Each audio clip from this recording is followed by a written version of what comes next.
নমস্কার বন্ধুরা, আপনাদের আরো একবার স্বাগত জানাই পাবলিক ভিউ কলকাতাতে। বন্ধুরা, আজকের এই ভিডিওতে মোহনবাগান দল নিয়ে কিছু আপডেট দেবো। মোহনবাগান যেমন বারিস এটিক তাকে যে স্কাউট করেছিল, বারিস এটিকের ব্যাপারটা কি হলো সেটা বলবো। তার পাশাপাশি আপনারা অস্কার ডুয়ার্টের কথা জিজ্ঞেস করেছেন যে মোহনবাগান সঙ্গে তার কি ব্যাপার চলছে একটু জানান, সেটাও বলবো। তার পাশাপাশি মোহনবাগান যে এত বিদেশিদের সঙ্গে কথা বলছে, তাহলে হুগো বুমোসের কি হবে, হুগো বুমোস কি আদেও ফিরবে সেটাও বলবো। তার পাশাপাশি জনি কাউকে নিয়ে প্রশ্ন করেছেন, সেটাও বলার আছে। তাই বলে রাখতে পারি ভিডিওটা গুরুত্বপূর্ণ, শেষ পর্যন্ত দেখবেন। এবং ভিডিওটি শুরু করার আগে একটা ছোট্ট অনুরোধ করে রাখবো, যেহেতু এইখানে আপনারা খেলার সমস্ত রকম আপডেটস পেয়ে যাবেন, তাই অবশ্যই পাবলিক ভিউ কলকাতা চ্যানেলটিকে সাবস্ক্রাইব করে বেল আইকন প্রেস করে অল করে রাখবেন। তাহলে বন্ধুরা, সবার প্রথমে আপনাদেরকে বারিস এটিকের আপডেটটা দিই। তো আজ থেকে 2-3 মাস আগে কিন্তু মোহনবাগান তারা বারিস এটিক স্কাউটিং করে রেখেছিল যে বারিস এটিক সিজন শেষ করলেই তিনি মোহনবাগান দলে যুক্ত হবেন। কিন্তু বর্তমানে একটা আশঙ্কা ছিল, বারিস এটিক যা পারফরমেন্স করছিল তার বর্তমান ক্লাব এফসি মাগদেবাগ ক্লাবের হয়ে, তো এত ভালো পারফরমেন্সের পরেও তাকে এফসি মাগদেবাগ ছাড়বে কিনা। তো এটা হচ্ছে জার্মানির বুন্ডেসলিগা 2 এর ক্লাব। যতদূর জানা গেছে, বারিস এটিক তার সঙ্গে কিন্তু আরো এক সিজনের কন্ট্রাক্ট এক্সটেনশন করে নিয়েছে এফসি মাগদেবাগ, এবং বর্তমানে এফসি মাগদেবাগের সঙ্গে বারিস এটিকের কন্ট্রাক্ট আছে জুন 30, 2025 পর্যন্ত।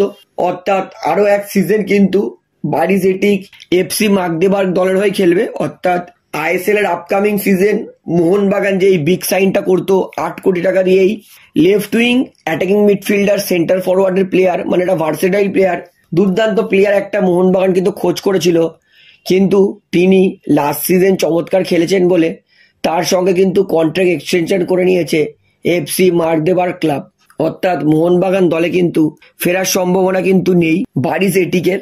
এই জন্য বারিস এটিকের ব্যাপারটা কিন্তু ক্লোজ হয়ে গেছে মোহনবাগান দলের সঙ্গে। তো বন্ধুরা, এইবারে আপনাদেরকে জানাই মোহনবাগান ম্যানেজমেন্ট যে এত নতুন বিদেশিদের সঙ্গে কথাবার্তা চালাচ্ছে, তাহলে কি হুগো বুমোসকে মোহনবাগান আদেও ফেরাবে? তো দেখুন, হুগো বুমোস তার সঙ্গে কিন্তু মোহনবাগানের কন্ট্রাক্ট এখনো বেঁচে আছে জুলাই 1, 2026, মানে এখনো 2টো সিজন কিন্তু মোহনবাগানের সঙ্গে হুগো বুমোসের কন্ট্রাক্ট আছে। আমার মনে হচ্ছে মোহনবাগান কিন্তু হুগো বুমোসকে অবশ্যই ফিরিয়ে আনবে। হুগো বুমোস তাকে আইএসএল এর 2 ক্লাব উড়িষ্যা এবং বেঙ্গালুরু, এরা দুজন কিন্তু চুক্তি পাঠালেও হুগো বুমোস কিন্তু এদের চুক্তিতে রেসপন্স করেনি। যেহেতু হুগো বুমোস তিনি মোহনবাগান সমর্থকদেরকে কথা দিয়ে গেছেন যে তিনি মোহনবাগান দলেই ফিরবেন, এবং যেহেতু হুগো বুমোসের বর্তমান বয়স মাত্র 28, তাছাড়াও হুগো বুমোস যে দুর্দান্ত একটা মাঝমাঠের প্লেয়ার, এতে এক ফোঁটাও সন্দেহ নেই। তাই মোহনবাগান দল যতই নতুন বিদেশি প্লেয়ারের সঙ্গে কথাবার্তা বলুক, মোহনবাগান কিন্তু হুগো বুমোসকে ফিরিয়ে অবশ্যই আনবে। তাই এটা আমার মনে হচ্ছে মোহনবাগান কিন্তু হুগো বুমোসকে ফিরিয়ে আনবেই, এবং হুগো যেহেতু মোহনবাগান দলে ফেরার জন্য রাজি আছেন, তাই যতই নতুন বিদেশির সঙ্গে কথাবার্তা বলুক মোহনবাগান হুগো বুমোসকে ফেরাবে, এতে কিন্তু এক ফোঁটাও সন্দেহ নেই। তো বন্ধুরা, এইবারে আপনারা আমাকে কিছুক্ষণ ধরে প্রশ্ন করছেন যে দাদা, মোহনবাগান যে অস্কার ডাউটি বলে প্লেয়ারটার স্কাউটিং করেছে, একটু ব্যাপারটা আমাকে বুঝিয়ে বলুন।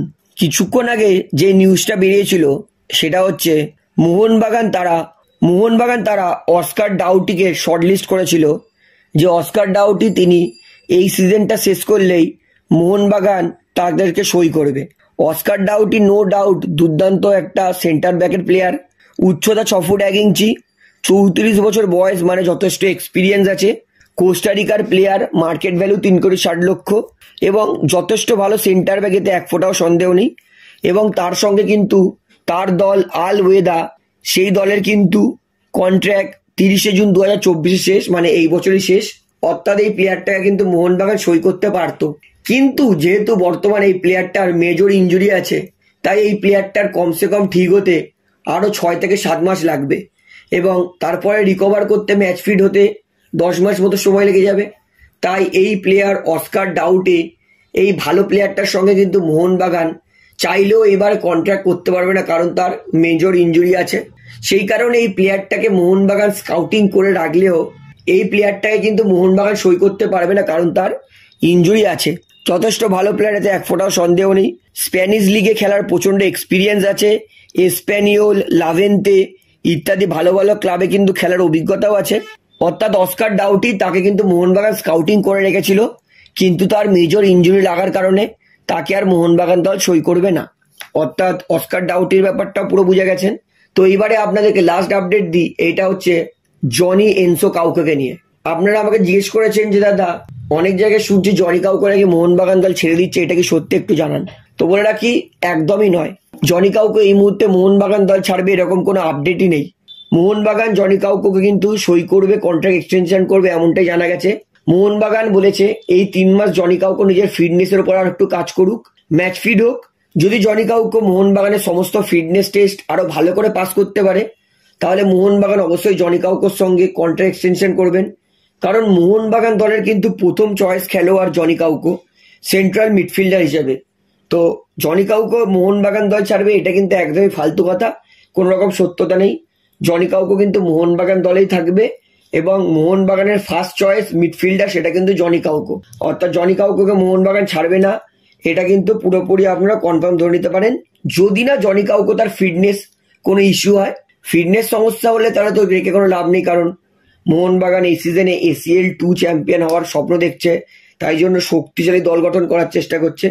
তাই ফিটনেস ধরে রাখতে পারলে জনি কাউকে থাকবে, ফিটনেস দান ধরে রাখতে পারলে জনি কাউকেও ছেড়ে দেবে।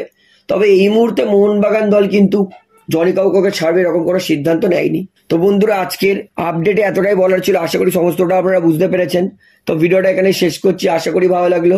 তো ভিডিওটি ভালো লাগলে অবশ্যই লাইক করুন, কমেন্ট করুন, শেয়ার করুন এবং বন্ধুরা চ্যানেলটি তারা নতুন আছেন সবাইকে একটা অনুরোধ করবো, তারা অবশ্যই পাবলিক ভিউ কলকাতা এই চ্যানেলটিকে সাবস্ক্রাইব করে বেল আইকন প্রেস করে অল করে রাখবেন। ধন্যবাদ।